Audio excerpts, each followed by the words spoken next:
Greetings, everyone. Welcome back to the Confused to Focus Talks with Lekeisha. I am Lekeisha family, and I'm so excited for you to be in this particular episode today. This is where we take a deep dive in this episode, in all the episodes we have, and for our journey from being stuck to becoming unstuck. And it's important for us to be able to do that, family. So I'm so excited about this particular episode because I have an amazing guest with me today. She is truly an amazing award-winning person that she is. She is definitely a musician. She is a songwriter.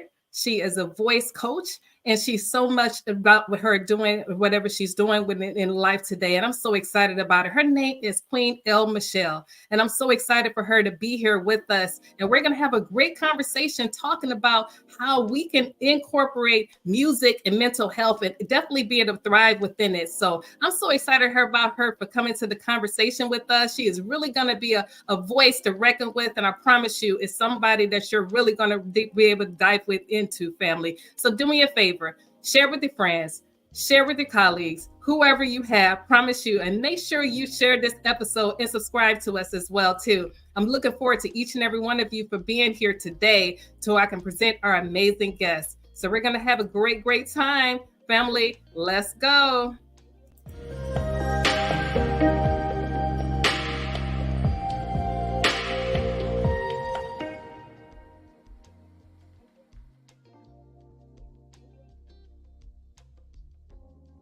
Elle Michelle, how are you? Hey, I'm good. How you doing? I'm good. I'm so excited. I'm glad that you're here with us today. Definitely in having this conversation on what we're going to be talking about today. I felt like you were going to be definitely a big impact when it comes to blending mental health into the music world. And just let me know how that's going to be a great impact. Just being everything that you are, being, just a singer, an artist, just being an actor, and definitely being an all-around coach and a creator and a teacher. Please let us know a little bit about yourself and where did you grow up at? Okay. Well, Elle Michelle, of course, and I grew up in a small city in Texas. I don't mind. I always share it because I'm proud of it now. Texarkana, Texas. And right now, even it has less than 40,000 people there. And so when I was growing up, you can imagine it had even less than that. But it's this little city in the middle of 4 states called the Four States area. It's right at the heart of the Arklatex. And it was just, there was not much there. There's not much there. There was just enough to be raised by a beautiful mom and dad, and be in a safe environment, really. But just a little small city. A lot of close family, cousins and stuff like that, but nothing spectacular. One little paved road that used to go down the middle until now they've expanded. Our high school, a mall that had about 4 stores in it and a whole bunch of restaurants. That's it. There's nothing else. That's nothing else. But that's where I came from. Just a young lady that I'm glad now, we could probably get into it. I'm glad now that I was raised there. But again, God brought me to a point where it was time to move along, and we'll talk about that later too, I know. Absolutely. Definitely will. I believe that it was impact to grow up where you grew up at, and you were able to really have a connection there that, definitely you were able to really thrive in what you're doing today. Like, how was it growing up there and how was the environment, the people that were there, your family, your parents? Let me know how that was when living there.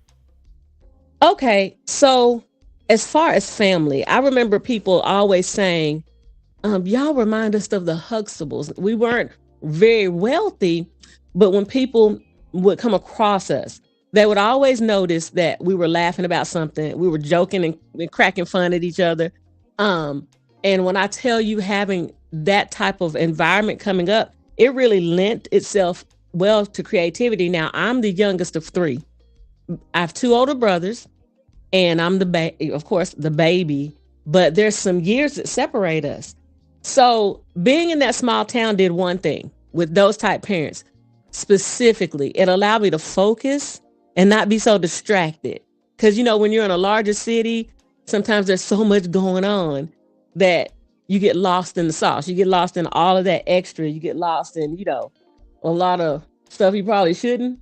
And but being there, I actually got to focus. And what did that look like? Being that I actually discovered that I have a bit of ADD. I have the ADD actually. I failed the seventh grade. I failed the seventh grade. And people go, well, how did that happen? You're so smart. Well, in our culture and where I grew up, it wasn't a thing to say, she's just not focusing. Let's help her focus differently, right? So that she can, do what she needs to do. Every time being in that environment, being in that city, the teacher, my parents, or anybody had a question, I go, I know the answer because I had studied. I know the answer because I understood. I know the answer because I could articulate. But where the ADD comes in, and I haven't told this on anybody else's broadcast about failing the seventh grade. This is the first time. Where it comes in later in life, and we'll talk about that, is I was like, what's wrong with me? But I know the answers. But by the time I would look at something, look at a book, or somebody says, read something, and my parents would encourage me growing up as an encouragement, they say, you can do it, you can do it. My mind would go somewhere else. My mind would go over here. My mind would go over here. And I go, wow, wow, wow. And my mind was creating and doing all these different things. But having that environment helped me to come back since there was not anything else going on, right? With the help of my parents, it allowed me to come back and say, wait a minute, I can do this. So that city, those type of parents being supportive, being my military strict dad, but not too strict, military dad, retired lieutenant colonel, to the mother that was in the word, always had me in church. All of these elements and components helped me come back the second time around, even as a little girl, to say, wait a minute, I need to be intentional at that young age to really focus on who I am, like creatively as a girl, as a young girl. And I was in band. That's where band started, 6th and 7th grade. So see, all of that starts to be important. Having parents that understood and can look and say, no, we got you. We got you. I didn't get in trouble. It wasn't, I didn't get any of that. I got love. I got love and help to focus. So having that was amazing. Now my brothers, as far as growing up, they're 5 and 6 years older than me. They were gone by the time, some things that were important that I might have needed big brother for, they were off at college. So it's almost like a season of my life was as an only child. So that gave a lot of attention towards what I needed as well. So that's just a little bit. Yes, that was impactful. Listen, people need to understand. See, I'm prior service military, so I understand when you're being a military brat, right? I understand just in the journey, right? Going to state and having the group and collect yourself and get it together, and all of that can be a whole lot, right? But I felt like your parents they had it under their realm to really group you, to really make it safe for you. Yes, they actually did. For one, the order and the alignment of things being decently in order, like the word says, came from my dad. It really did. He didn't have to really go through yelling or anything like that. His presence. I always talk about my dad's presence being exactly what I need. I remember being able to run to the door when he was a little girl, coming home and going, Daddy, Daddy, every time he comes, to the point I wanted to be just like him, because I could feel and see as my daddy. I was like, oh my God, this is an amazing man to be respected. And even now I'm looking as if I'm looking up to God, because that's God gives us an example of a little bit of who he is, right? Through our parents or people who we experienced that stand in that position. And to this day, he's still there. So having that structure, then having my mom as a woman of God, of wisdom, and an example of how to actually be a wife, be a mom, be, all of these things, and a mentor to people and a prayer warrior. I got to see all of that, even to putting my hands on the screen, praying with the 700 Club and all this kind of stuff. So all of that helps shape, how they say, lift your hands to the screen. I got to do all of that and got to see her. When I tell you Proverbs 31 was my mom and is my mom. Yeah, that's it. That's it. And I'll say this to who they are and how it helped shape me. Many times people will talk about the Proverbs 31 woman, right? And they'll say, oh, she rose up early. She did that. She did this. She did that. But they miss the fact that Proverbs chapter 1 through 30 are speaking nothing but about the king and the man. That's 30 chapters saying he is respected in the street, a man of honor, the way he carries himself, the way he speaks. He doesn't fool around with these type of women. He doesn't do that. All the people that meet him just go, this is a man. This is a wonderful man. So as much as I talk about my mother, I have to acknowledge that I had a Proverbs 1 through 30 man that didn't even have to open his mouth much, but he just lived it and he exemplified it in how he was and is now as a father. So I got Proverbs 1 through 30. I got Proverbs chapter 31 as parents. Yes. Woo, yeah. Wow. You speaking right now. Yeah. Oh, you really are. That just to have that stewardship growing up, and I want people to understand that, to understand the benefits to having two parents in the house, being able to enrich their young in order for them to understand really how to build in their life today. This the nourishment I was talking about. Yeah. You know what? So there's something that me and my son had Bible study today. My son is 25. Okay. Ooh, I love it. And he called me. He's stationed. He's out of the country. He's stationed out of the country, but he called me talking about some things. And having two parents in the home is wonderful. But the thing that I always appreciated the most is not just having two parents in the home. Though I say I have Proverbs 1 through 30 and Proverbs 31 as my parents, they never, when I tell you never, try to pretend like they were perfect. Because even though we're sitting here saying, this is wonderful, they didn't try to exemplify that, we never fall short. They never tried to say, we, do as I say, not as I do. They never tried, but they were always like, nah, I wasn't quite right here. And so, and we got to see it. I got to see it, especially a lot when my brothers went away and I was just the only one there. I was like, I'm always watching. Kids are always watching. And as far as the Bible study with my son, I'm a single mother, right? And what my son brought to my attention today, as far as parenting, he taught me something.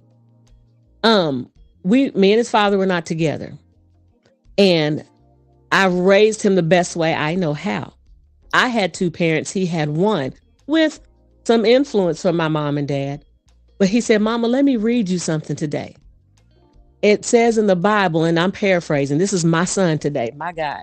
He said, it says, even the word of God can divide families where these people. And so he gave me the peace and the healing that says, Mama, you did the best you could with what you had because you followed God. And the one parent necessarily didn't. And so even the word can divide, even what? The families. It says, and he found that passage of scripture and read it to me and said, I had the Holy Spirit to help me. And then I had the aid of my parents. So even me being a single mother, just to encourage everybody, if you know that you are doing the best, not slacking, not half doing it, not making excuses. If you're doing all you can, God will give grace and take care of the rest and then provide other people.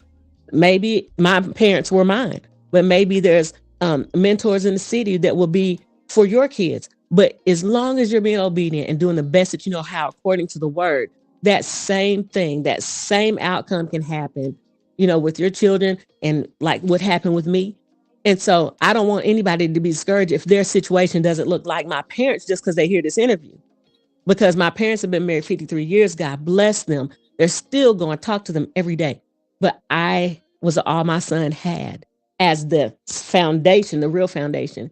But God gave grace because even the word will divide what?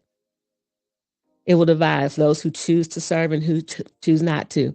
And so I had to make a choice. And he's a wonderful young man, as you can hear. Yes. Telling me the word. Come on now, ministering to you. I understand. Listen, I got young kings too, and they're in college and they're transitioning what they want to do, and they began to tell me some things, and they're like, "Lisa, I'm calling you, Mom. I'm just calling you. Don't want anything. I just want to pray for you." I said, "I just want to pray for you." I said, "Oh, okay, I'm ready." I mean, about to drop a tear, and I'm like, my baby. Oh I my did goodness. today. You did. I did today. I had tears to my eyes. I said, son, thank you. Oh my God, I never saw it that way. Oh, so, Yes. But that mhm, tells you something, just the passion of what we do. It is true. The way we train mhm, up a child to go, they won't mhm. depart from it. And that's what Not at you're all. you. Come on now. Wow. No, not at all. Whew. It's Yes. it feels good. It's an answered prayer, more than one answered prayer, because it could have gone so many other ways. When you go and do things that others tell you that what society says is supposed to happen, but you go against that and say, I'm going to do what God says, despite me being in his perfect will. I'm in his permissive will, and I'm going to get back to the perfect will, but I'm going to be obedient right now. So, Yes. Yes. Woo! I'm mhm. telling you. Listen, this is already starting off. We didn't haven't went into the questions because we feeling Oh, each other. I'm telling you. But I'm gonna tell you this. I'm gonna go into the room chat because I gotta greet them real quick because I know they want to say okay. hello. I'm gonna bring it up to the top. We got our amazing Queen Bella. She said, hello. Lekeisha, she was talking to me. Shalom, shalom to you.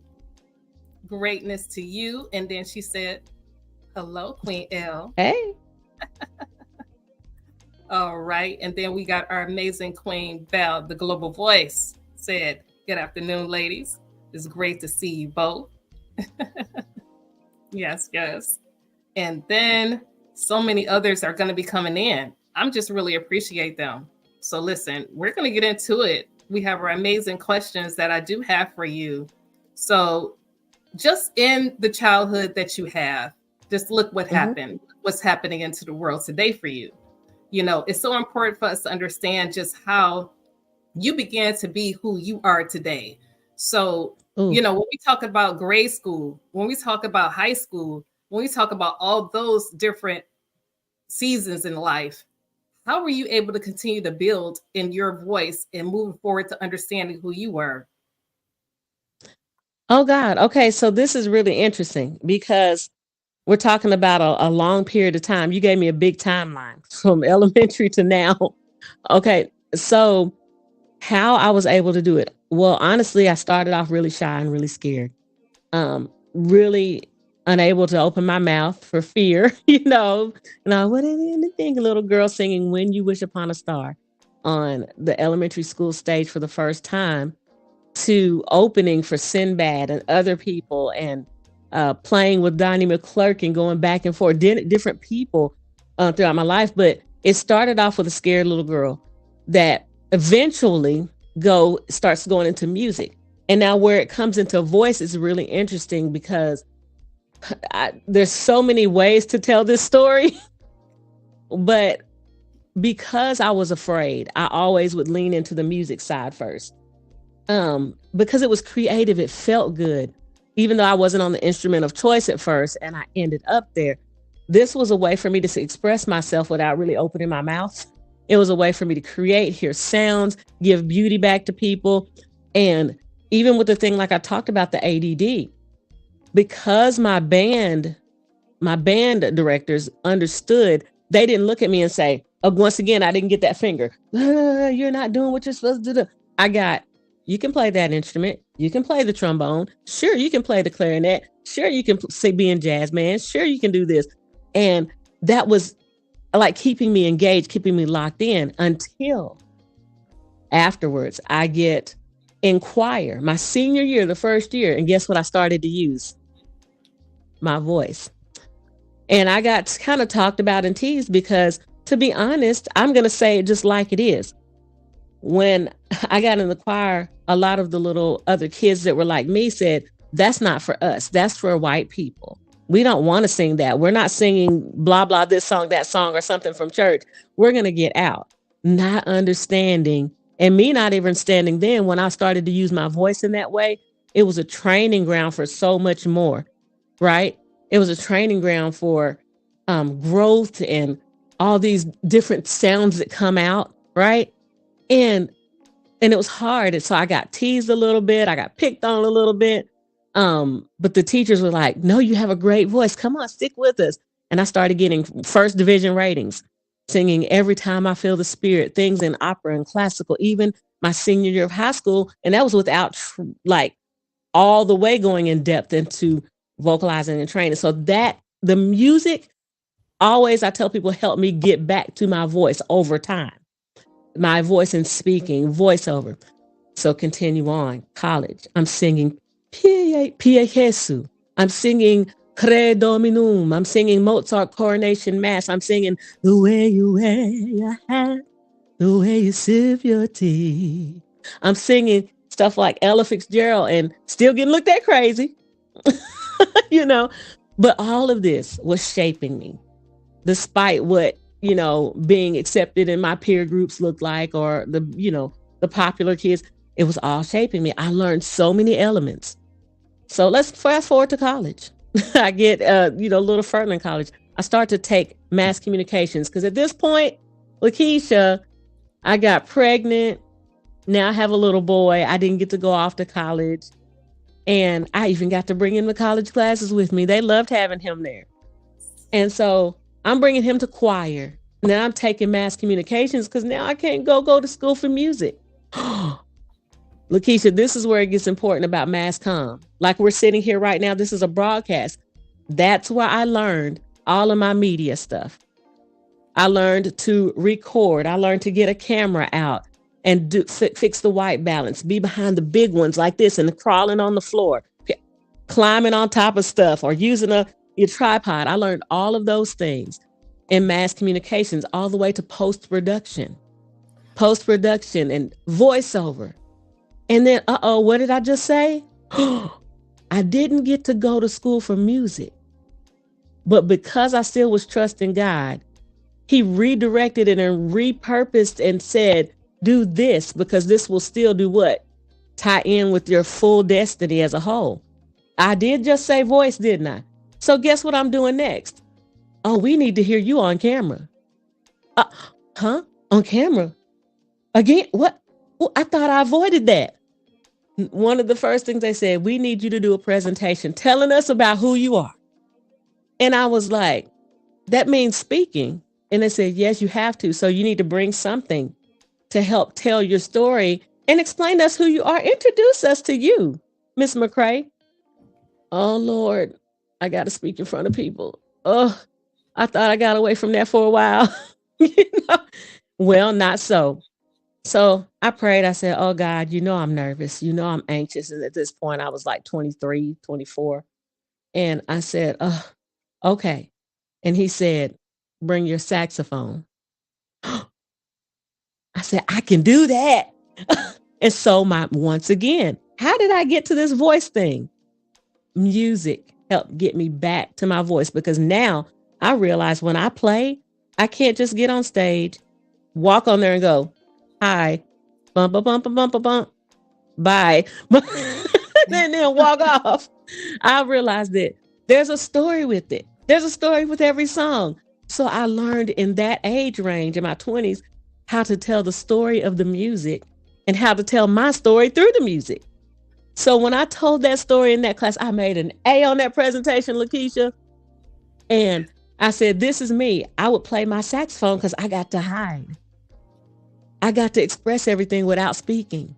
And that's how my book got started as well, when I got to tell that story. And there's a lot more in that book. But I was like, I got to tell my story. But now I'm telling y'all about how I learned to play saxophone by ear at age 22. And I'm 23 talking about it. Right? And it started to blossom from there. Music brought me back. Truth is, I've always been a teacher and wanted to speak, but I was afraid. So God said, let me help you. Let me give you a little pacifier. Give you a pacifier, that saxophone, to help get you back. But now it'll forever be a part of your story and your performance and your speaking and everything you do. And so it's pretty amazing. So that's part of it. Voiceover. Now, all along the way, Lekeisha, my mama was reading me stories. Oh, I'm going to grandmother's house and I'm going through the forest. Oh, grandma, what big eyes you have. The better to see you with, my dear. Oh, Grandma, what big teeth you have. The better to eat you with, my dear. That made me see my voice. And wait a minute, now I'm telling stories. And I wanted to be like my mama when I was little. Now I'm telling stories. Now I'm on a theater stage. Now I'm playing an old woman in my 20s on a theater stage with some celebrities, actually. And I had to do this, Lekeisha. I had to be all these older people's mama with gray hair, baby powder in my hair, looking at. And here's another facet of the voice, but I'm going to tie it in a minute. Let Jesus fix it for you. Oh, yes, he will, for he knows. Oh, baby, come on around here. Get yourself some chicken. Come on, I'm going to kick you. Voice again. You see how that keeps on pulling together? So all these different paths that were not necessarily traditional, like go take from a coach, go do this, go do that, kept shaping till eventually I ended up teaching and helping everybody else, coming from fear and, obscurity, being pushed to the side. We don't want to hear you sing opera, to stages, to opening for Sinbad, playing with Tone, Donnie McClurkin, saying, you're an amazing talent. Then Will I Am, and then some other people. And we'll get into that. But I'm a pause so you can, just in case you want to get something in, I ain't took a breath yet. I haven't taken a breath yet. This is perfect. I wanted you to go all into this way, honestly, because it was going to be absolutely natural. Just begin to bring in what the experiences was when you were young to what you are today. It really just coped in everything, grouped everything to who you were, and really just gelled all together to understand how we could say, who is Elle Michelle? You get what I'm saying? So just going through this journey, we needed to hear this. I mean, just the way you coped was brilliant. Just the way you understand how to cope, and how you were able to not believe what others were saying, even teachers were saying that you were the label. Yeah, that's really difficult because when you're a creative in any shape, sense of the form where people are not, your peer group isn't doing the same thing, it's a lonely place. People always talk about, oh, it's lonely at the top, but I don't consider myself at the top, but yet, but when they say that type of stuff, it usually comes from a viewpoint of, oh, I'm so successful, I'm so this, I'm so, that, till nobody can understand. Mine came from a place of nobody gets the vision I'm actually seeing for my life. And how do I get past this fear? It's not so much that, oh, I'm just so grand. It's like, no, is there anybody out there that I could really lean into to help mentor me? Or am I, God, all I got is you. This is all I had. God, all I got is you. Because my parents didn't do music. Now, she did pray a prayer. And my dad he does a little stuff in the male chorus from time to time. But, I didn't have the dad that was in music, the mom that was in music, the mom that was an actress, the dad that, I didn't have any of that. And my brothers were in sports and, economics and stuff like that. And I was like, and here I come feeling like a black sheep in a different type of way. Like nobody gets it. It's like, what do I do? How do I do this? And my friends don't even like what I do. Like my, peers. So, in the shaping part, honestly, it took a lot of praying and a lot of the word of God, a lot of the nurture, the support, even though they didn't understand, they had wisdom. When you say raise up the child in the way they should go and they won't depart, it's also parents doing this. It's not just saying, read the word, pray every day, be respectful. It's also saying, what is this gift in my child? Wait, I need to nurture that, even though I don't understand it. God, help me nurture that thing and raise her in the way she should go according to what seed you've planted. Because that's the thing that we miss. We always think about the disciplinary things. We always think about, in all the other things. But when you really, really think about it, if your little child comes out and they're automatically singing, you don't say, you're going to be a doctor. And if your kid comes out standing on the chair with a microphone. You're not going to say, you're going to play football. It sounds like they may be a speaker or a minister or so all of that. It wasn't easy. I just attribute to my parents, because they could have said, no, you're going to do something else, because I don't like where music will take you, in my opinion. But they just said, no, we're going to raise her up in the way that she should go. That's all inclusive. That is the word of God. That is the seed that God planted in her, and we're going to water it. And so when I tell you, I can tell you time after time again, how the shaping and the nurturing and the watering came from my parents in so many ways, and showing up. So that's how I ended up in voice. That's how I ended up in, speaking. Like, you can do this, you can do that. Even though it might not have been for them. I wasn't supposed to follow in their footsteps. I was supposed to follow what God said. So coming to the place of finally a little outside of college, I'm self-taught on saxophone, but saxophone led me back to voice. Then I started teaching vocal ensembles and ministering. I became a part of the ministry and ministers and training team. I was in full-time ministry, one of the ministers worship team for over 13 years. And that was another way where God said, take this time to build and nurture what I've given you. So I was on stages all the time, doing something all the time, right? Not necessarily speaking, though, because guess what? Lekeisha, I was still hiding. I still hid. Okay. I really did. Fast forward, the stages, theater. I'm playing older women, but then people start to ask me, well, how are you doing this just like you are now?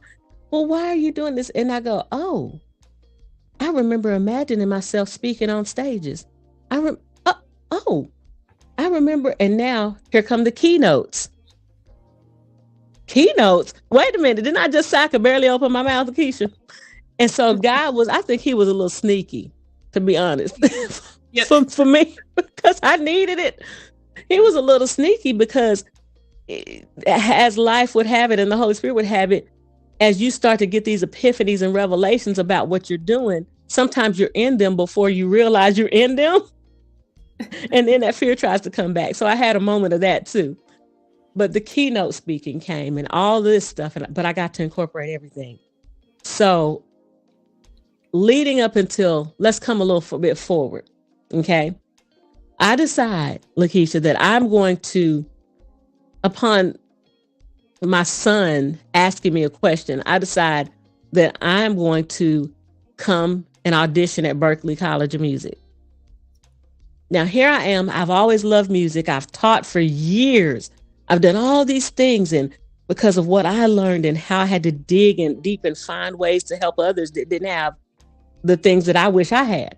That's where it came from. And I love helping. I love people. So my son says, Mama, what are you going to do? He's getting ready to leave for college. He's getting ready to do all his own things. And I'm going to be an empty nester. And I said, I don't know. And one day I was sitting on my bed and it just dropped. Boom. Audition for Berklee College of Music. First audition that came up, I went, had a backpack on my back, walking after I got off the train, went up, audition, got accepted. Now, Lekeisha, I was excited. And I was like, I don't know where I'm going to go. And I was like, I'm going to move to Virginia. I'll go all these places. But then God said Boston. And sometimes when you think you're going in one direction for one thing, God is a little sneaky. He got me here. And there's so many things in my book and in my story that I talk about that if I delve into it now, we'd be talking for 3 hours. But there's so many other reasons that I'm here. So 2019, Lekeisha, the pandemic is just about to hit. I end up sick and in the hospital hooked to cables because I was sick. I had 104 fever. Now, when I tell you I had 104 fever, this is a little tidbit. This is just a little geeky fact of mine. My normal body temperature is 97.9. So it's not 98.6. You get what I'm saying? So for me to have 104, it's at critical level because of that few degrees difference, then normal people would be like, oh, I got a 101. I'm good. I'm got a 100. I'm good. I was not. I could not hardly walk. I couldn't breathe. I couldn't even lift up, just like taking an inhale. I was like, what's wrong with me? Okay, COVID didn't show up until March 1st because that's what the government said, right? Not to be political. That's not so. Things don't linger around and pop up on a date on a calendar. So honest to God, I was hooked up. My troponin levels had elevated, meaning, that means potential heart attack. And when they talk to us later, they say myocarditis, potential, other health. So I'm 2019 in the hospital right after I moved here, scared for my life, crying to my mom every day. Mom, I don't know. I'm scared. I really don't know what's going on. I'm just terrified. Nobody here. My son gone. Nobody can come see me. I was one of those people that they talked about what might have been on a ventilator, because if I showed you my chart now, you'd be like, are you serious? So that was 2019. Coming out of that, Lekeisha, I was like, oh my God, had I not been at this hospital in Boston when this happened, I could have not been here. The best medical stuff in the world. They took care of me. Somebody had to come to my apartment to walk my dog. I didn't even know the woman. And they had to let her in every day. And so once I got out, by the time I got out, it took a few months to get better. I was finally walking again. And then they said, oh no, we got COVID-19. I was better by then. Yes. So how we get back to the voice, that's a testimony. How we get back to the voice stuff.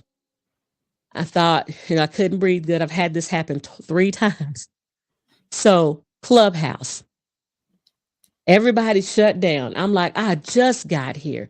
Oh my God, Lekeisha, I just got to Boston. I'm sick. They're checking me for a heart attack because of this, whatever this mysterious illness is. You don't have the flu. You don't have pneumonia. We don't know what you have, but we got to keep you. And I'm like, oh, okay, I'm out. I'm home. I got all my supplies, MREs and everything, girl. I'm one of them people. I had everything. By the time the pandemic, I had 40 cans of Lysol, like 10 packages of N90. Girl, I had everything. But Clubhouse comes along, and I was like, what is this thing my friend sent me? His name is Robert Whale, by the way. Hey, Robert. Yes, he said, hey, you should try this. And go figure, he ain't even hardly on the app. He never was. But I was like, how am I going to connect with anybody alone in a lonely place? Because it's different. Like, I wasn't lonely when I got here. But after that experience, I was like, oh my God, I have nobody here. I go on the app, give it a try. Shortly after, I'm in rooms saying, may I have your attention, please? And interrupting stages. And they're like, oh my God, what is this? Oh my God, it's Elle Michelle. It's that lady with the red hat and the red microphone. That's how that started. It's that lady, you see her picture? The lady with the red hat on and the red microphone. And it became an introduction, and it became me counting the room down to make it go boom. Can you make the room go boom? That was the good side of making the room go boom.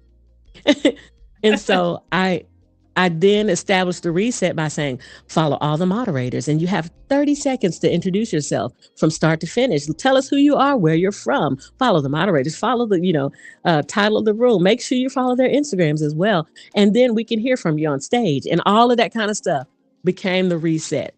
And then they were like, who are you? Can't you introduce yourself too?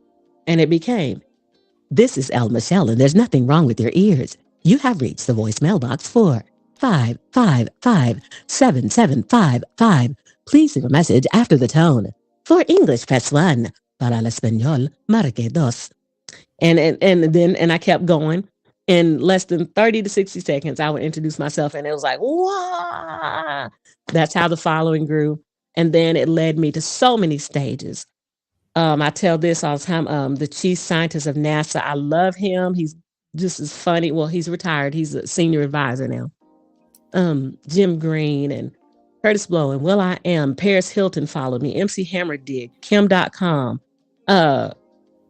And I got to talk to all these people, Grant Cardone, just all these amazing people, Dr. Dre. The list goes on and on and on and on and on. And still to this day, I'm connected with a lot of the people. John Eckhart, he followed me.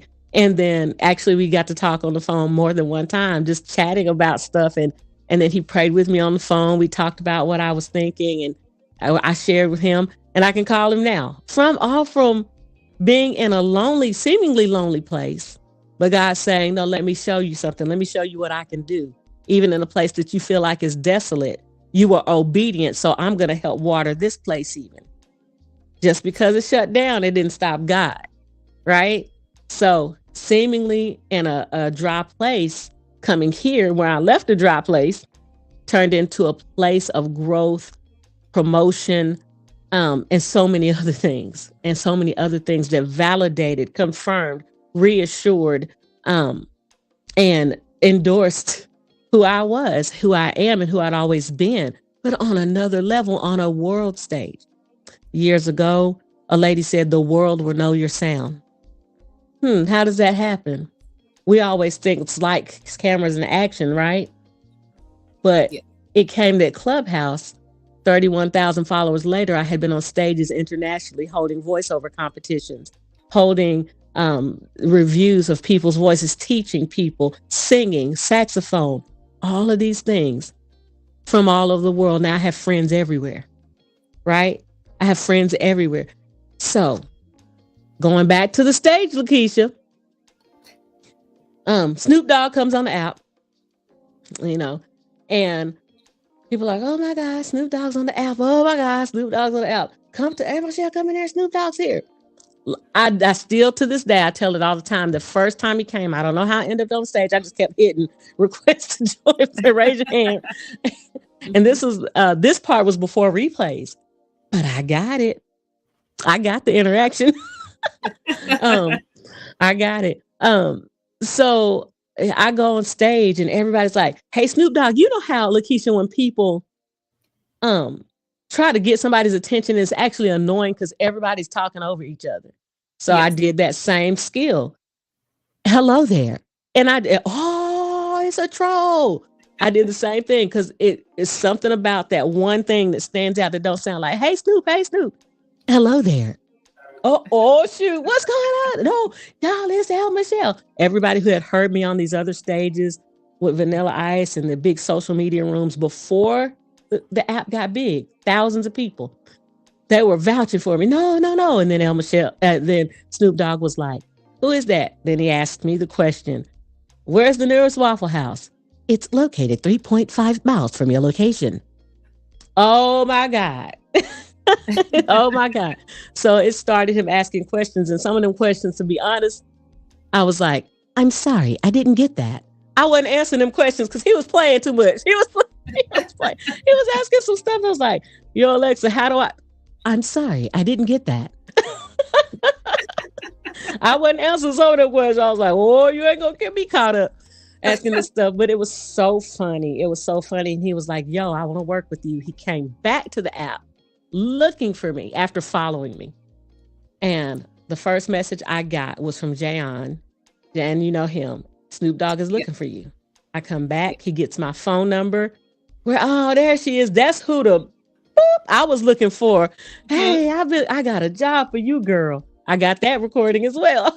Yes. I got a job for you, girl. I want you to help navigate the album. So he gets my number.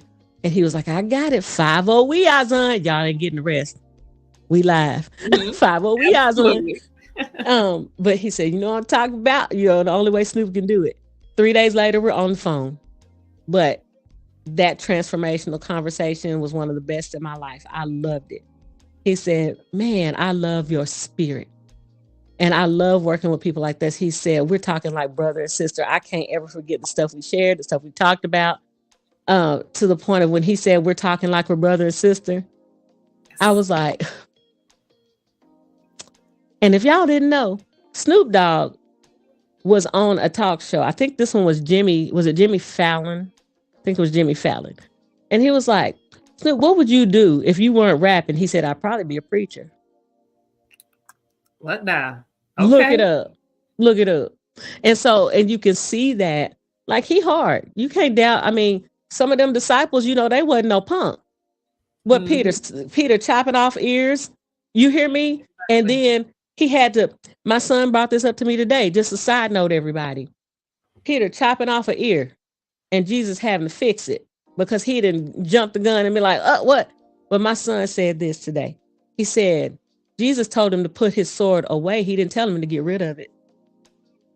Exactly. Did you hear what Exactly. I said? I So that heard sounds a little you. bit to Yes. me like Mhm. he got people around him that don't play. And so just because Snoop said I probably be preaching don't mean he'd be like, oh bless God, everybody. He'd be like, yo, look up, Uh-huh. we gonna do this for the kingdom. Exactly. Exactly. So don't get it twisted. Don't get it twisted. So when he said that on that show and the way he spoke with me on the phone, here's a speaking like I'm talking to you now.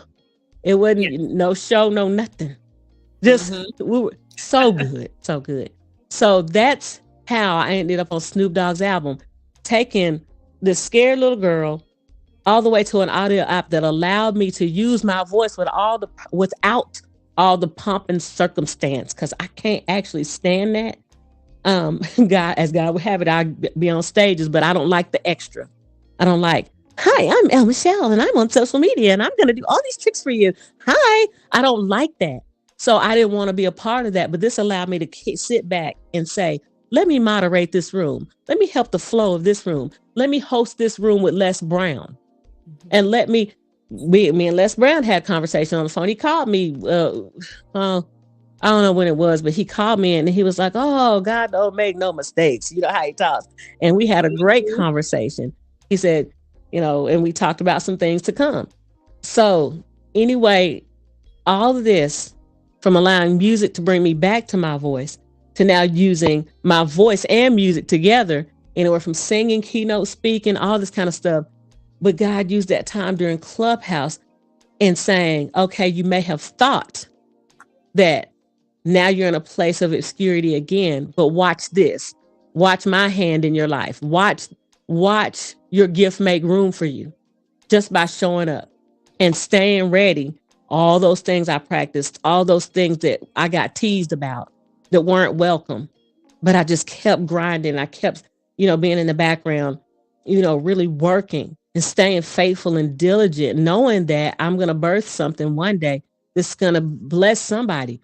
And at every level, Lekeisha, it doesn't matter if I hadn't got to this level where I'm on these big stages where I can put on a cute little suit, and stand with my head held high. No, no, no, no. At every level that I got to share a part of me that blessed somebody. That's the thing. Faithful over little things, ruler over much. Faithful over little things, ruler over much. So I don't care if it's the freaking Sherry Shepherd show or Lekeisha show. I don't care if it's Clubhouse. I don't care if it's a school down the street for 10 kids. I don't care if it's the housing authority that I talked at to some 10 students the other day. At every level, as God say, walk through those doors, my voice, whatever format God chooses to use. I say format. If it's singing, I'm using it. If it's speaking, I'm using it. If it's teaching, I'm using it. If it's characters, I'm using it. As simple as that. Yeah. It's as simple as so when we get these opportunities and God allows us to grow in all these different ways, we have to just remember it's a process through the pain, through the feeling left out. It, you know, if we're faithful and we're obedient, He will give the grace and He will do the rest. He will set the things up. He will put you before great men. And that's a matter of opinion because some of these great people I meet ain't even got a spotlight, but they behind the scenes with the word power to say, put her here, send her there, give her this, give her that. And some of them don't look like Snoop Dogg. Some of them don't even show their face, Yes. but they're great men that have influence, great women that have influence. So just don't discount the small beginnings. Don't discount, the opportunity, the things that, seemingly are unimportant. Oh, it's just an audio app. No, it wasn't. Mhm. No, it wasn't. Oh, it's just this, or it's just a housing authority that you speak at, or it's just a group of 5 kids, or it's just Elle Michelle's podcast, or it's just, no, no, no, no, no. I'm a witness to staying faithful and not letting your vision get obstructed or shifted by somebody else, because they're not meant to see what you see. People aren't meant to see what you see. Now, those who do want you write the vision and make it plain, he will place you before great men once it's out there. So, I mean, girl, you got me talking. Why do you do that to me all the time? Huh? I did it intentionally. I really did. I'm not going to lie to you. I did it. I did it intentionally because this is, the best way that all of us can connect and actually genuinely, authentically speak our truth and passion, right? Yeah. We're all learning. We got crayons, we got pencils, we got our pads, writing everything down for everything that you're saying, because you're telling us how we can evolve, how we can move forward in everything that we're doing. You're telling us how we can actually be able to persevere through any adversities, anything that has alienated us, right? And we don't have to stay there. We can continue on the process, in the journey, you know? Mm-hmm. It's actually an ongoing thing. I was talking to a friend too. And thank you for that. I was talking to a friend and they said, once we stop growing, we may as well pack up everything and decide to leave the earth and be done. Because the world would have it that you graduate high school, you graduate college, okay, you get a job, that's it. You do something one time. Oh, that was an accomplishment. Now I've lived. That's it. But even as our brains and our spirits are everlasting and our brains are supercomputers, if we stop, then what are we doing? I think we're living in disobedience in a sense, because it's not really about us, but it's about the people that's coming behind us. And so that growth is not just as a bragging. It's not, that development isn't bragging. That it's none of that. It's like, no, however I take in this stuff, however I get, what I need through my experiences and growth and learning, I can share that with my son, and my son can share it with his friends, and I can share it with all these people, and somebody else's journey will be that much easier. You don't have to learn everything by going through it. You can learn by example. You can learn by words of wisdom. It says, blessed is that who is in the council of many. I know I'm paraphrasing, but you can learn all these things. And so I'm never going to stop. Dorothy Steele, Lekeisha, Dorothy Steele, if anybody remembers the Black Panther, there was this elder mother. That woman, Dorothy Steele, started acting at age 88. And had somebody told her she was too old or she was done, she would not have been in one of the top grossing movies of all time. But she started acting. You mean I'm 52 and I'm not too old? I'm 47 this year and I'm not too old? You mean somebody lied to me and told me if I didn't do this by 35, I'm done? Who was that had kids later in life in the Bible? Oh, but somebody told her in this day and age, oh, she would have been done. But God says, not so, not so. So that growth and persevering, this is something I always tell my son, Lekeisha. That persevering, if we're sitting and just comparing ourselves to everybody else's journey, right? And this, whatever people say we're not supposed to do at a certain age. I'm not supposed to be wearing Batman shirts. I'm not supposed to be dancing around with cowboy boots on. I'm supposed to be sitting down. Not so. If we do that to ourselves, we're judging ourselves according to somebody else's timeline that may pass on next year. Or they may live to 102 and we're supposed to live to 110. So our timelines are all different. I told my son one time, I said, don't ever be jealous or compare yourself to somebody that's getting the spotlight in the moment. Because pay attention, son. I said, pay attention. Your journey is taking you this way. God gave you a vision. And one of the people that he had an issue with in high school, he wasn't mad, but he was like, why don't I get to play more? Why don't I get to hit the ball more? Why don't I get to be the catcher more?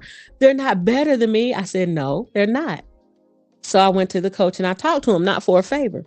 And the coach said, he's not doing anything wrong, actually. If I were to leave this team in anybody's hands, there's 3 students in my life, I would leave the whole team in their hands. And your son is one of them. And the coach didn't even realize at the moment that he was just missing. And he was like, he's doing nothing. The next games my son was in, newspaper, right? But all that coach needed to do, his eyes needed to be open. But that wasn't even the lesson. The lesson was for my son. Later on, the kid that got all the attention, he didn't make it past his first year in college. That is all the shine he got. That is all the blessing that he got to live in. He was injured. He was injured, horribly injured, and could no longer play. But everybody told him, oh, you're going to make it to the major leagues. And had we fought against and kept comparing my son to that, my son might have making that same trajectory, trying to follow the lead of somebody that didn't even have his vision for life. See how detrimental that is? You cannot compare yourself. My son's journey did not end in sports. His did. But comparing will lead you to follow the wrong person. Let's do what that young man did. Let's do what Sarah is doing, Lekeisha, instead of keeping your eyes on your podcast. Let's do what Sarah's doing, but Sarah's journey is going to end next year. So yours might not even take off because you follow in the wrong pattern. And I said, son, do you see that lesson? He said, yes, ma'am. And from then on out, he don't ever compare himself. He don't ever get mad at a situation where somebody's getting promoted and he did not. Because my promotion may come at age 53 and I'm 47. But guess what? When that opportunity and preparation meets manifestation, if I'm 53, so be it. And I'm going to look like I'm 33 and I'm going to keep on stepping. That's right. So you can't compare. You cannot compare yourself, and you have to keep growing and sharing who you are so that, things can manifest in your due season, not anybody else's opinion. Dorothy Steele, Ernestine Shepherd, a bodybuilder, winning at age 78, a Black woman bodybuilder in the Guinness Book of World Records. Another one, age 80, she played in the Clampets in the Beverly Hillbillies. She's about to be in the Guinness Book of World Records for jump roping at age 80 and wearing a bikini. Who said do what? Right? So I'm just saying, when you look at all these things, Samuel L. Jackson, his first hit movie, hitting in his 40s. Vera Wang, she was 40 something when she started her brand. Yes. Don't tell me it's too late and we're supposed to stop. Because I think there's a level of not trusting God if you say, okay, well, I'm just, either you're not in your destiny or you gave up some faith somewhere. So get back to it. That's my humble opinion. It's true. One thing about it is you said so many key nuggets there. It's so important for us to continue on in our journey because we have our own purpose. We have our own giftings that's within us. And it's important for us to keep on nurturing, our souls to even find it even more. Because sometimes we feel like we don't have anything. No, yes, you do. You do have something great, but you have to keep going. So what do you tell someone that feels like that they don't understand what they have to do? I believe working, where I'm working at is what I need to do. What is the gift of inspiration for them to keep moving forward to finding that calling that's within them? I got an answer for that one. There's a couple of things. There's tent making. Paul was a tent maker until. What does that look like? It looks like using the time that you have to stay productive while you're learning in the background, while that baby is in you, being ready to be birthed, right? You don't just, when you become pregnant, you just don't sit in one spot. You do things. And it's called tent making. Paul, he had this great ministry to come, but until he was released, till that baby was birthed, he had to maintain. And that's okay. And I think so many times in society that we live in now, I want to tell people as an encouraging word, get your eyes off of social media so much. Use it as an idea of what's happening to stay current and relevant, but don't lean into it so much to think that your vision is not about to come past, that your baby is supposed to be birthed, or you're supposed to use zeal to push and propel yourself faster than what God says your vision is supposed to be manifest. Because when listen carefully to this, when you're getting ready to have something that's of a great ministry, a great business, a great purpose, the foundation has to go as deep as the vision does high. What happens if the foundation doesn't go as deep scientifically? If those pillars and those barriers and that steel doesn't bury all the way down, and you build something on top of a foundation that just popped up overnight, it's going to topple and fall. It's not going to stand. It's not going to stand because, oh God, I wish it would happen next year. I wish it would happen the year after next. But you're not understanding there's a foundation being built. There's a baby being nurtured. It needs to be healthy. It needs to be strong. It needs to be sturdy. The building doesn't need to sway back and forth in such a way that it snaps and breaks. You don't build on sand. You build on a solid foundation. And so don't worry. I say, don't worry. Get your eyes off of everybody else's highlight reels. I know people say that all the time. But if you're listening to this, this is why you get your eyes off the highlight reel. You don't need a quick moment. You don't need a $2,000 scratch off, and then you don't have anything for the next 30 years. You need a foundation. You need something stable. You need something that will last. You need something that will create legacy. You need something that will create stories from here on out that others can live on. So that's one of the things that I always say. Remember that foundation has to go as deep as it does high, or else it will not stand. It will not last. And don't be frustrated with that process.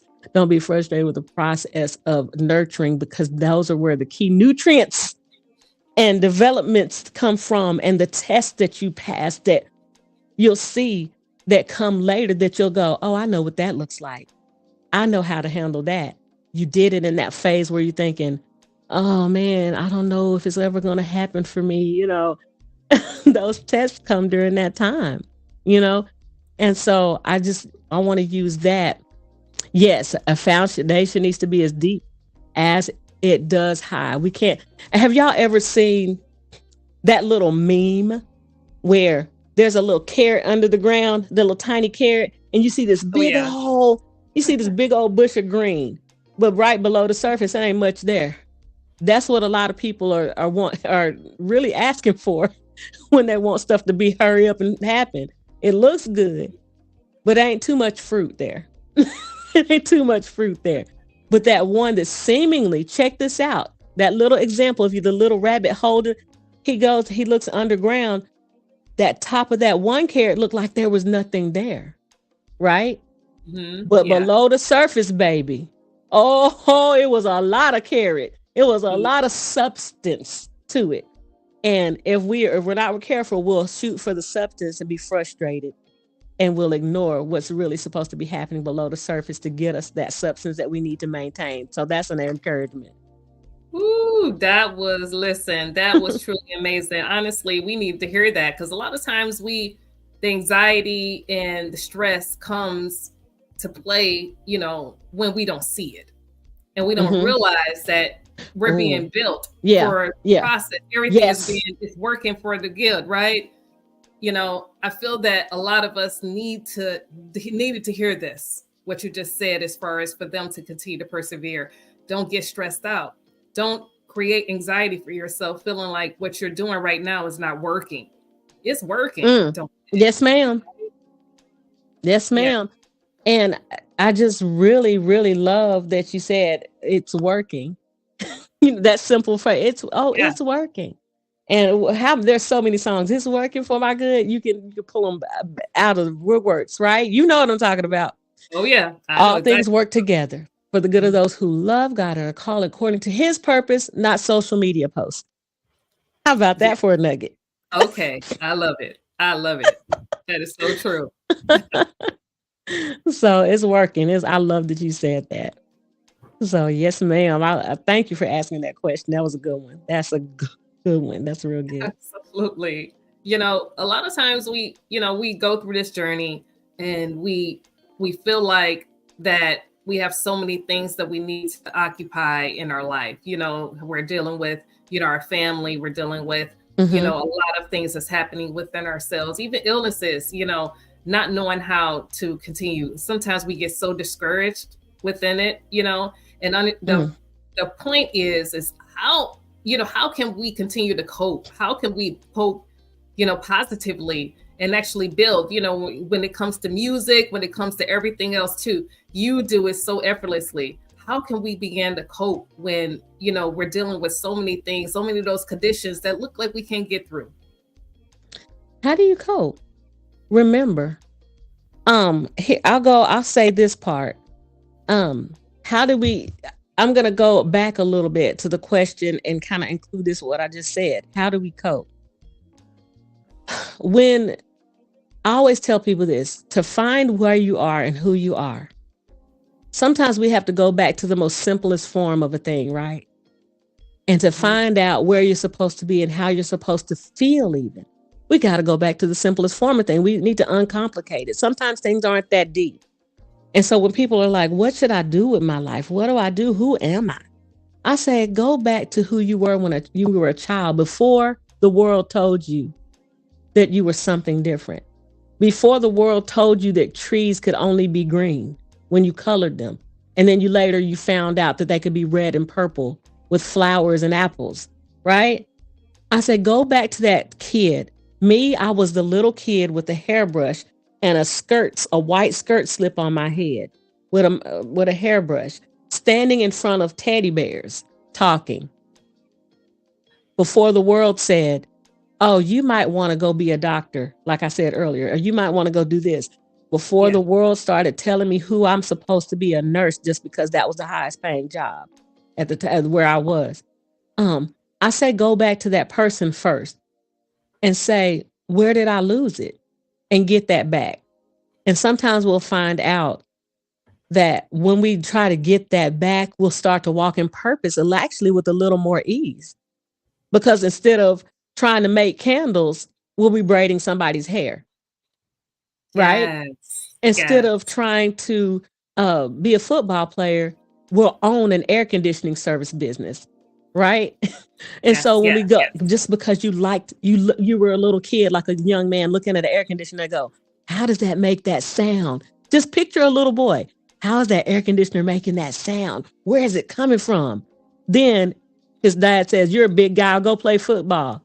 But if he follows that thing and he's nurtured, he goes, hmm, electrical repair, air conditioning, refrigerant, da da da da, blah blah, boom. I own a business, and I make 6 figures a year. So I always say, go back to that first, and trying to find your peace about where you feel like God has you, because it's the purest form. It's untainted, and we all know what that is. We all know what that is. I guarantee any person you talk to, you say, what did you want to be when you were growing up? And they can say, I wanted to teach, I wanted to speak, I wanted to sing, I wanted to write, I wanted to paint, I wanted to. Oh, and the world told you were supposed to do what? Okay. And we're talking about purpose. We're not talking about the job market and institutional education. Okay. So that's the one thing. And so a lot of our frustrations, I said that because a lot of our frustrations come from that. We're leaning into everybody else's ideas. And so when you talk about getting that mindset and being stable and feeling frustrated, we have to detox from everybody else's voices. That's how Yes. we got to detox. And when I tell you that's one of the most powerful things I've ever done in my life that got me here, Lekeisha, when I stopped caring and I got over myself and I got over people, that's when you got this version, the healed version of Elle Michelle. That's when you got back to the one that was like, I'm gonna do a voice like my mommy. But before that, you know, you know what I'm saying? So that's to me, there's not some let me figure out this profound way to exegete the text and tell you this is what you do so you can write it down and go, wow. No, get back to the simplest form. Remember who you were. Remember your dreams. And if you go back to what I said a minute ago that says it's not too late, that means just because you didn't do it when you're 25, you can do it when you're 55. Okay? That's the thing. Dorothy still did it at 88. So when you get back to that thing, the frustration, and you detox from people, you detox and get over all these things. Like, people don't know you. They don't know what you're supposed to do. They don't know if you mess up on something or not unless you tell them and reveal it. They don't know if you said the words wrong. They don't know anything. They only know what they see manifest. And people are fickle. They will celebrate you, wave the palm branches, and then say crucify them. So get your mind off people. Get back to the truth, simplest form, because people will change. And you can't cast your pearls among swine because they don't understand your vision. They don't see it. So get your eyes off of people. Remember the simplest form of who you are. And if you remember, it's never too late. Some of those anxieties and stressors will start to lift off of your soul and off of your spirit, because how can you have a weight when there's a joy about something that you're about to birth? You can't. It just starts to automatically. So when I start talking like this, I get joy. When I start singing, do a dear, a female dear, there's no anxiety because I'm in my purpose. I'm not thinking about I'm not thinking about you even when I'm singing that. I'm thinking about, oh God, you gave me this. I'm not going, what Lekeisha gonna think? You know what I'm saying? So, absolutely. I mean, and it took a while, but hopefully, guess what? When people hear this, right, they'll say, I don't have to go through 15 years of what Elle Michelle went through. I could take this note right here and cut some of that time off right now and get over people and get back to the simplest form, because it's not too late. And those anxieties, don't worry about, folks. They're doing theirs. And anytime, here's a nugget that I said the other day. Anytime you're focused on so much of everybody else's thing and what they're doing and what you're not doing compared to them or what their opinions are, you're exhausting that much more energy and taking away that much more time from your time to develop. You can't, if you ever paid attention, you can only work one full job at a time, technically, right? So if your full-time job is worrying about people, you're not doing something according to your destiny. Because your mind, your spirit can't house those things simultaneously and be effective. It's not going to work. So, what's such and such going to say? Oh, okay, what they going to say? It don't matter. What's going to happen if I mess up? Okay, you're going to fix it and do it right the next time? Or you're going to, I messed up. Let me tell people how I messed up and make it a teacher moment. And so what? Who cares? Mess up. Keep doing it. Do it afraid. Joyce Meyer book, Do It Afraid. Yeah. That's one of my favorite things. So if you are focused so much on people, you cannot simultaneously full-time invest in both thoughts. Yes. It's like oil and water. So just know, if you're worried about people, you're probably walking in a little, you're probably walking in a little bit of disobedience too. Because he said, don't worry about folks. Then he said, well, wait a minute. Did I just say that? Hold on. Let me fix my headphones. You're preaching. All right. I'm just saying. Oh, yeah, man. But that's it. So there's a few things. That was amazing. Honestly, it truly is impactful for all of us to understand that. Honestly, just really, you get to the position where you don't care about what other people think. When you start focusing on your journey and your purpose, you give yourself grace. You begin to love yourself. You forgive others because they don't know not what they do. They just don't. You begin to say things like that and begin to, oh, wow. They don't know me. But I know me. I begin to focus on me. You just said something. You said you begin to give yourself grace. That's one of the most powerful statements that I remember saying to somebody on Clubhouse, and I didn't even know what I was saying then until it came out my mouth. And you just reminded me of the whole scenario because you just said it so eloquently. Give yourself grace. What does that look like? Most people don't understand what that looks like. If you don't feel like doing, now I ain't talking about being slowful. Let me look at the camera. I ain't talking about being slowful. But when you don't meet a mark at a certain point in time that you think you should meet, why can't you give yourself the same grace you give other people? Isn't that something? Yes. It's that thing right there. When you give yourself grace along with the other things that I just spoke about, oh, a lot of peace comes with that. That's what peace feels. I'm telling you, if who other than probably working out and getting real tired and sometimes doing too much, when I tell you the healed version of Elle Michelle is at a place of peace right now, when I tell you that's what it feels like, giving myself grace to say, yes, I want to accomplish great things. Yes, I want to teach. Yes, I want to continue to keynote. Yes, I want to do. Yes, but if we understand that grace, check this out, Lekeisha, the grace has seasons to it. It has seasons. What does that look like? This season, I'm not meant to do it all. This season, I'm meant to focus on my health and just sing. Well, this next season changes, time to put on a coat. Let me get my coat of many colors or something on. And I'm supposed to go out and speak. So I got to give myself grace to say, I'm not necessarily speaking, teaching, da, da, da, da, da. I'm not falling short because I'm not doing all the things at one time or all the things that I see that are supposed to manifest in the grand scheme of things. I'm not falling short because I'm not checking the list off every single freaking day of my life. So that grace looks like rest. That grace looks like having a day of playing my VR headset and shooting zombies. Shooting zombies. I love it. That grace looks like going laying on the grass with my dog. That grace looks like taking a trip to see my family. And just because you don't check things off every day of your life, I'm going to tell you, I actually do hate it. They say you're not supposed to say you hate it, but I hate this. Sleep is for suckers. Since when? It looks like grace to me. Yo, you can't function without rest. You can't have good mental health without rest. So when people are making you feel like you're supposed to push, sign up for this program, sign up for that program, do this every day. If you're not checking this off, you're wrong. No, they're selling you a product. They're not selling you purpose, baby. Did you hear what I said? They're not selling you purpose. They're selling you a product. So of course they're going to make you feel like you've fallen short unless you pay for their product. Hello? Come on. So that's not what we're doing here. So what grace looks like is I'm playing my video game today and I'm 47. I don't care what nobody say. That's fun.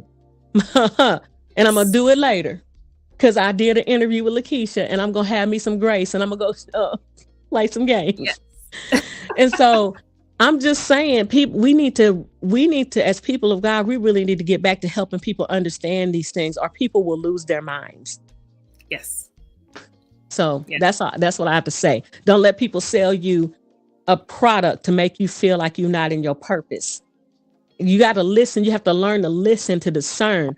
What are they just selling me a product and making me believe in them so that I can buy into their narrative?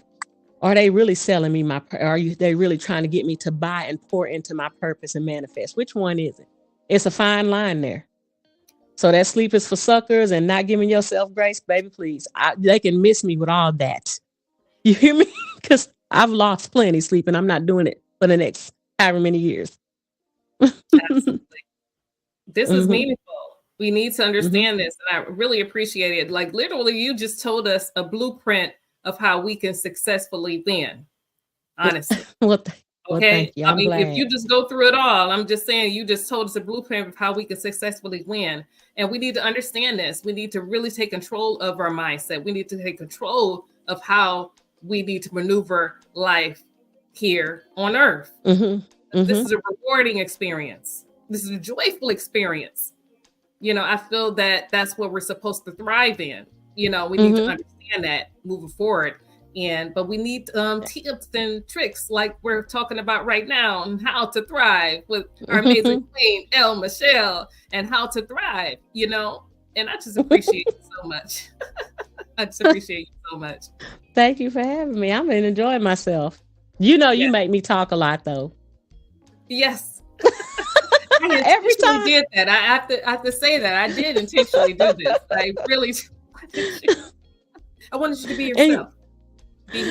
But you know what's funny? I want people to understand when I talk about I'm an introvert does not mean shy. I'm no longer shy. I tell people this. I'm not shy.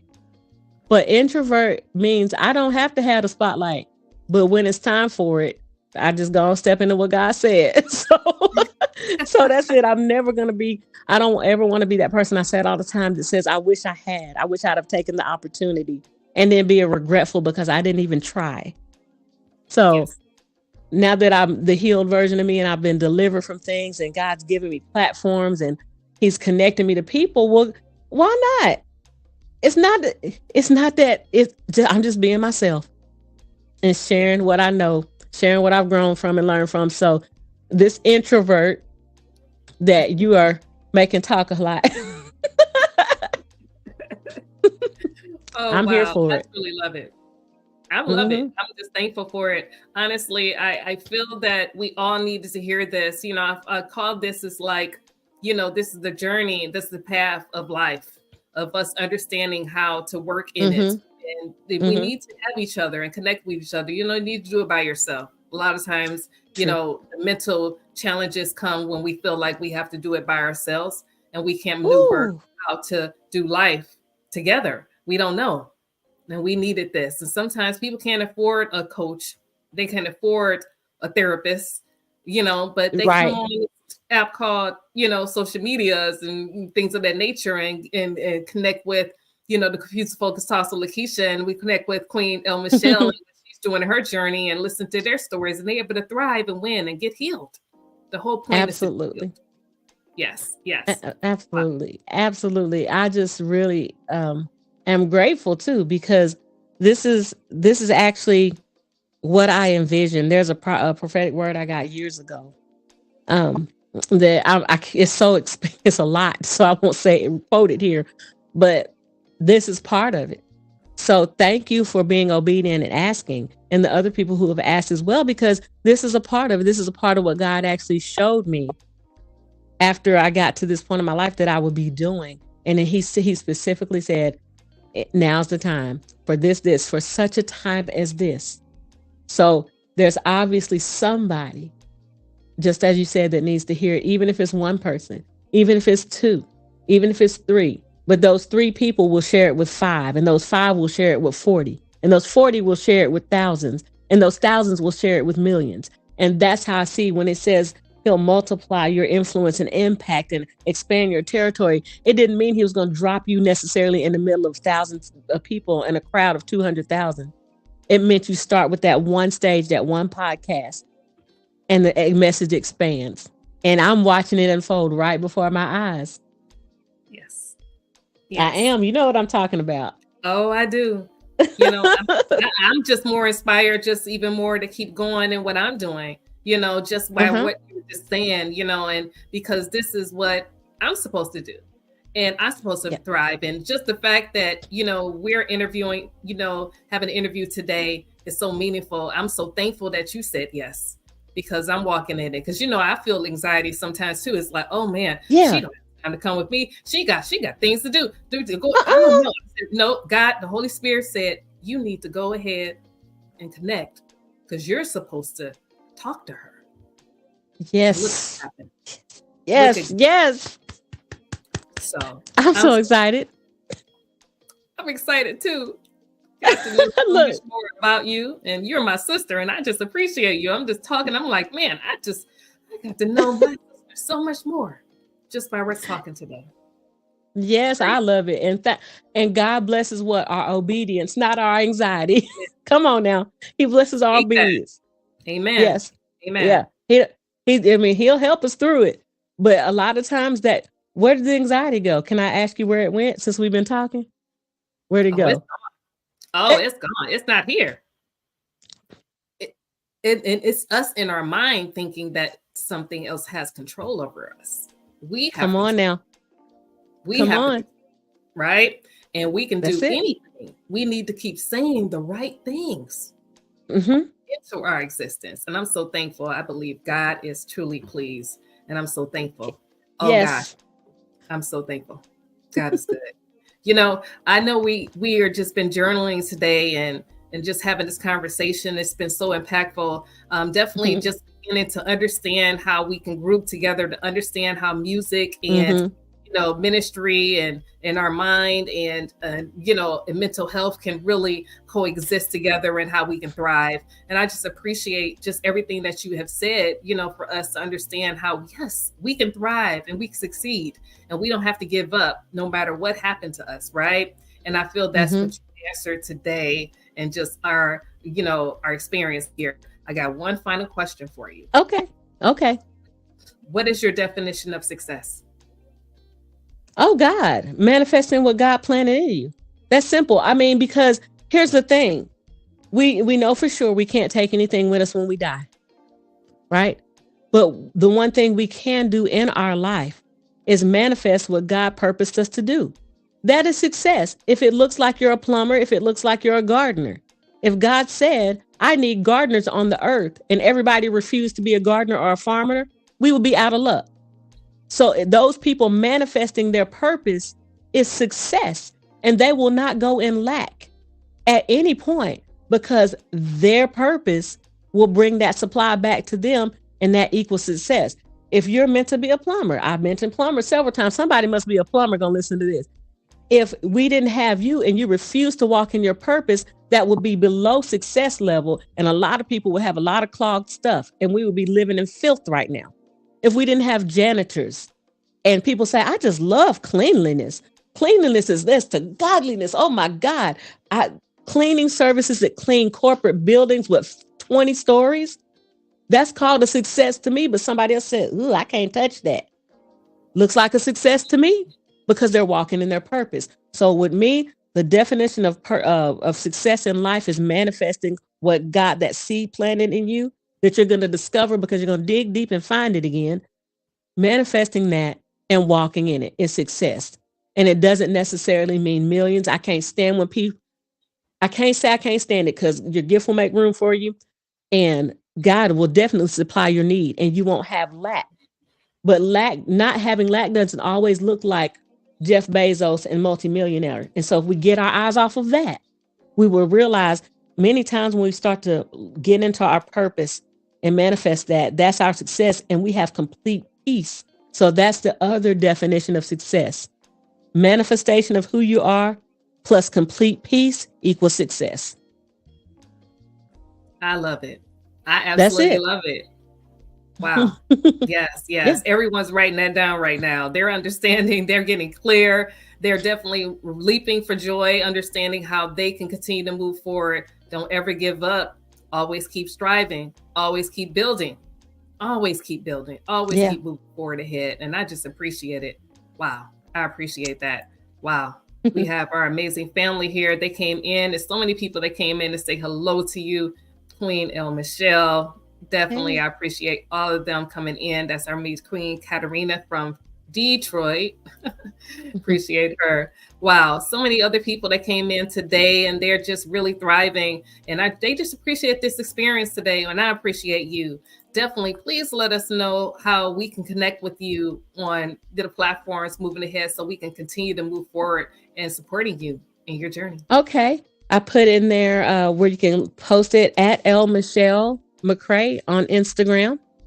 And then for anybody who wants to delve into learning how to use your voice for speaking, voiceover, voice acting, singing, spoken word, anything, when you're a teacher, if you want to learn how to increase your vocal aptitude, you email me at ellemichellevomaster@gmail.com.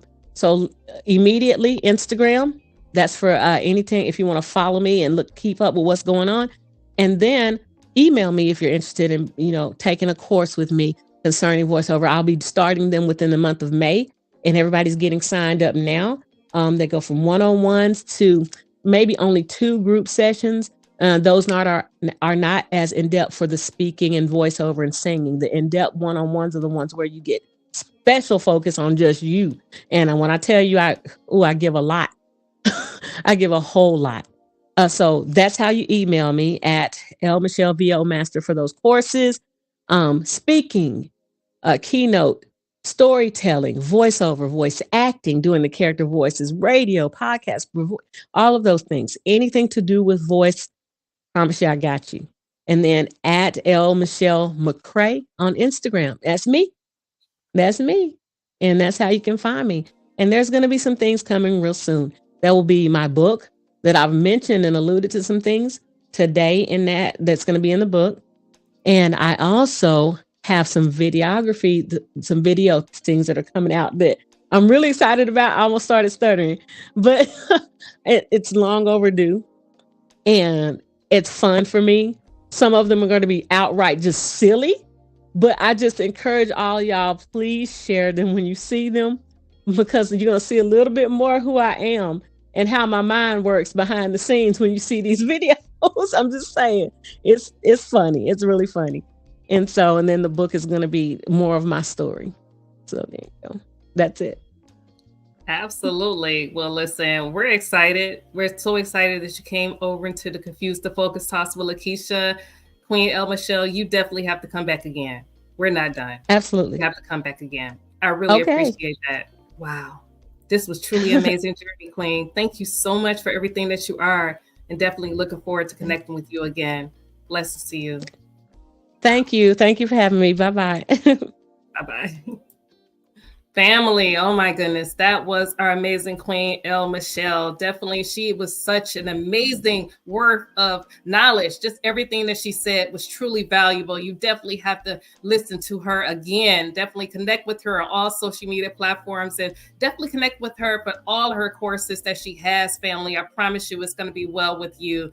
Thank you so much for coming into the day with Confused to Focus Talks with Lekeisha. Definitely is such an impactful conversation that we all had. Definitely make sure you connect with me on my website, LakeishaMosley.com, family. And don't forget to connect with me on all social media platforms where I'm able to reside at as well, too. And don't forget to connect with me on your Soul Rockstar t-shirt, family. That is on the website as well. Get your t-shirt for sure. And definitely connect with me on all of my book resources that are in back of me. Definitely moving forward ahead. I appreciate you. Don't forget to subscribe to this YouTube channel as well, too. And invite some of your friends as well. And definitely connect with me on my amazing Patreon as well, too. Family, I appreciate each and every one of you. Looking forward for you to come back again. Definitely, this was impactful, family. This conversation today was truly, truly resounding. And I appreciate every one of you being here, family. Thank you so much. I appreciate you. You already know how we end the show. And all we do, lead with confidence, understanding, and love always. Always be resilient. Always know that you matter, and always know that you win. I appreciate each and every one of you, and thank God for you. Looking forward to connect with you again, family. Definitely make sure you move forward, and definitely invite a friend on back to this podcast episode again, too. Blessings to each and every one of you, family. One love.